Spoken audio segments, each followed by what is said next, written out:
At UCCU, we make it easy to transfer higher interest loans from other lenders. And right now, you can get an auto loan for only 2.59% APR. Just transfer your current auto loan and start saving. UCCU. Love where you bank.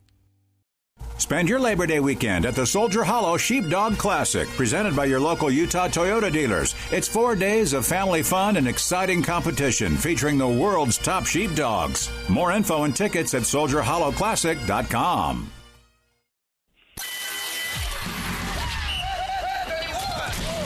KSL's Unrivaled, the teams you live for, the sports you love. Scott Mitchell and Alex Kirry on KSL NewsRadio.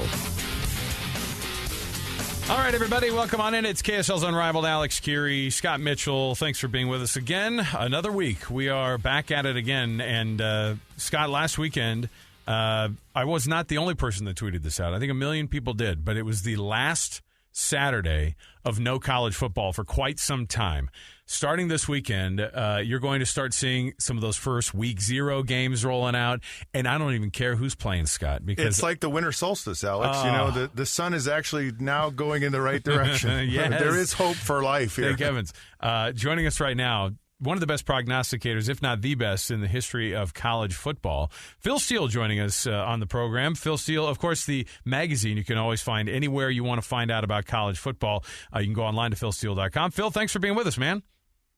Hey, a real pleasure. How you guys doing today? Fantastic. We're counting down the season just like I know you are. Before we even started, you said, how about this season compared to last season in terms of what our attitude was? What were you thinking at this point 365 days ago? Well, I tell you, last year at this point it was we had conferences canceling their seasons. They would later just start them back up again. We had schedules changing on a weekly basis. For the magazine last year, we had to actually go online on philsteele.com and put up all the brand new schedules so people could print them off and paste them in their magazines. We had people whose magazine was bloated to about 450 pages with all the pasted up schedules in there. And last year when I talked to first-year head coaches, I would send them over my team pages, which have every player on the team, all my notes on every player, and all the stats. And I would say, okay, let's go over the team, put me in the right order. And the first-year head coaches would be like, Phil, you probably know more about the team than I do. I haven't even had a practice with these guys yet. This year I was able to talk to 110 of the 130 head coaches, and they all of them after spring practice, so everybody knew their team. So it's a completely different outlook this year. Yeah, Carl Durrell at Colorado, I mean, he didn't see his team until it was like October or late September. Right. It was a crazy deal. So here locally, of course, we're interested in the University of Utah and BYU. Utah's picked second to finish in the Pac-12 South, and then BYU is expected to have anywhere from 7 to 9 wins this season. Where do you see both of these schools, and where we want to know where everyone's going to end up? Yeah, I think those expectations are realistic for both teams. I think the Utah, whether or not they win the Pac-12 South this year, comes down to October the 9th when they travel to face USC. Mm-hmm. Thankfully, they're off a bye prior to that. I think if they could pick up that one, they're in good shape. You got to like this Utah team. 10 starters back on offense. Still trying to decide the starting quarterback between Brewer and Rising. They just did this morning. We know who it is. They just did this morning. They announced it. Who is it? It's Charlie Brewer's the man. Well, I mean, we were all crossing our fingers, and then just moments ago they just threw it out there. So nice. So now that you know it's Charlie Brewer, give us your thoughts on Charlie Brewer, the transfer out of Baylor. Well, I pride myself in the magazine with having about 95% of the starting quarterbacks correct. So I picked Brewer. Very happy about that. Brewer's a guy that comes over from Baylor. You look at him; he's a great fit for the team. Came in with a really good attitude. He's a guy that's got tons of experience. He's a competitor. He's got a great heart for the game, and I think Brewer's going to do extremely well there. You look at the rest of that Utah offense they have coming back. 10 starters on offense. The tragic loss, of course, of Ty Jordan last year, just unbelievable. But bringing in guys like T.J. Pledger and Chris Curry from Oklahoma and LSU, big-time additions. Brant Keithy's back at tight end. Britton Covey's back for, his 27th year at the wide receiver position. He looks it, too. Finally, BYU can make fun of somebody else for, the same thing they've always been made fun of for the years, yeah. And when I was talking to Coach Whittingham after the spring practice was over, he told me that this is probably the best offensive line he's had in his tenure. And that says a lot because Utah's had some pretty good offensive lines.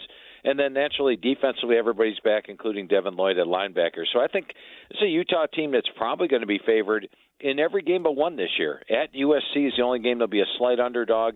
But if they win that game, this could be a team that surprises. Remember, 2 years ago, I had them as my number one surprise team, and they almost made the playoff. I'm not going to let Coach Whittingham off the thing for losing that game against Oregon, the Pac-12 title game. They would have made the playoff that year, but they are my number 4 surprise team this year. Well, and not only that, you're one of the people that I think. Well, usually people don't second guess you as it is, but I think that people were surprised by that preseason 15th rank that you had them at. A lot of people kind of have them at that, mid to late 20s, for them, and you're bullish on this team. I think it'd be pretty dumb to not be bullish on a Kyle Whittingham team, really any given season. I agree, especially one that has 19 returning starters. When has he ever had a team that's been this experienced? You go back to last year, for example, they had 2 returning starters on defense. So a much more veteran squad. And like I said, for him to say it's probably the best offensive line he's had, that really says a lot. What about just the competition that they're going to get in the Pac-12? Not just the Pac-12 South, but overall as a conference.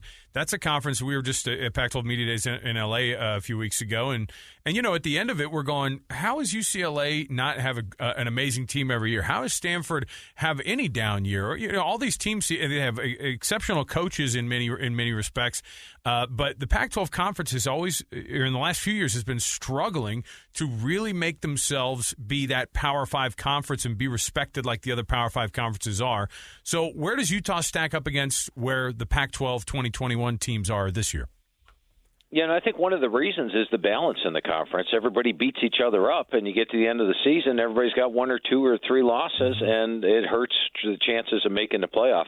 But when I look at Utah against the teams they are playing this year, I think Arizona State's very close to them talent-wise, but Utah gets that game at home. You look at the 3 road games besides USC, they're against Arizona, Stanford, and Oregon State. Now, Stanford is a team where when I talked to their head coach, David Shaw, he said that he feels they are one of the best teams in the Pac-12. So he's pretty bullish on them, and they do have to play that one on the road, but I still think Utah's got more talent. And then they get the other teams at home, including Arizona State and Oregon. So I like the schedule. I've got them favored in 7 of the 8 Pac-12 games this year. The only one I've got them a 3-point dog is when they face USC on the road. Well, they never beat them in the Coliseum, so you can't go bet against that. Never better time than now, right? I mean, Yeah. come on, it's been enough. I this whole shift with Texas and Oklahoma leaving the Big 12, is the Big 12 dead? And do you think this alliance between the Pac-12 ACC is kind of what do you think about that alliance? I think the alliance is smart. The 3 commissioners might have gotten together and said, look, let's not just start plucking each other's teams. Let's not, turn it into that where we're all trying to get to be that super conference. For years, I thought we were headed to 4 16-team super conferences, and it looks like we're headed that way. And maybe their alliance says, let's add a few teams. All of us get up to 16, and that's how it goes. So that's how I think it's probably going to shake out. But, heck, I didn't expect Texas and Oklahoma to bolt for the SEC, I'll tell you that much.